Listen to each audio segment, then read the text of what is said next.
Την άμεση παρέμβαση του Υπουργού Παιδείας προκάλεσαν οι υπέρογγες δαπάνες της διοίκησης του Αριστοτελείου Πανεπιστημίου Θεσσαλονίκης. Μεταξύ άλλων, φέρεται να ξόδεψε 30.000 ευρώ για την ανακαίνιση τουαλέτας της Πριτανείας. Με τα εκατομμύρια φαίνεται πως χόρευε η διοίκηση του Αριστοτελείου Πανεπιστημίου Θεσσαλονίκης, καθώς σύμφωνα με δημοσίευμα δεν δίστασε να σκορπίσει 30.000 ευρώ για να ανακαινήσει την τουαλέτα της Πριτανείας. Γεγονός που προκάλεσε την έκρηξη του Υπουργού Παιδείας, που καλεί τον Πρίτανη σε απολογία. Πράγματι και εμένα μου φαίνεται αυτό το ποσό που δαπανήθηκε ότι είναι εξαιρετικά μεγάλο. Και το κακό είναι ότι αυτό συνεχίζεται και το 2012. Έχουμε και λέμε λοιπόν για τα αμαρτωλά πεπραγμένα της Εταιρείας Αξιοποίησης και Διαχείρισης της Περιουσίας του Πανεπιστημίου, πέρα από το iPhone δώρο στην ηθοποιό Ναταλία Δραγούμη. 1,3 εκατομμύρια ευρώ δαπανήθηκαν για την πανεπιστημιακή κατασκήνωση της Καλάνδρας Χαλκιδικής, αν και οι εγκαταστάσεις, όπως λέγεται, είχαν ανακαινιστεί πριν από λίγα χρόνια. 526.375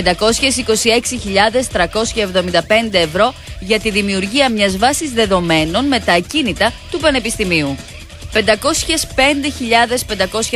ευρώ δαπανήθηκαν για την ανάπλαση του περιβάλλοντος χώρου του κτηρίου ερευνών. Ο Υπουργός Παιδείας κάλεσε στο Υπουργείο τον Πρίτανη του Ιδρύματος ώστε να δώσει εξηγήσεις για όσα είδαν το φως της δημοσιότητας.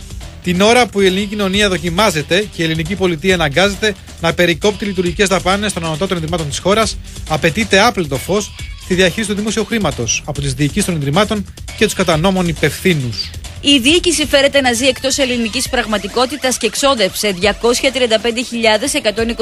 ευρώ για την ανακατασκευή καταστήματος Λογότυπος, όσο δηλαδή αγορά ενός διαμερίσματος 5 δωματίων στη Θεσσαλονίκη. Ενώ 24.185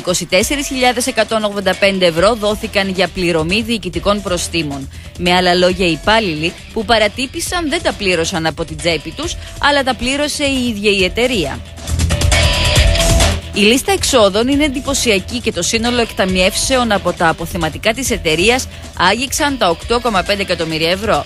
Η σημερινή σύγκλιτος πάντως επικύρωσε τις δραστηριότητες της Εταιρείας Αξιοποίησης και Διαχείρισης της Περιουσίας του Πανεπιστημίου, ενώ παρά τις επανειλημμένες προσπάθειες του Στάρη, η επικοινωνία με τη διοίκηση του Ιδρύματος στάθηκε αδύνατη.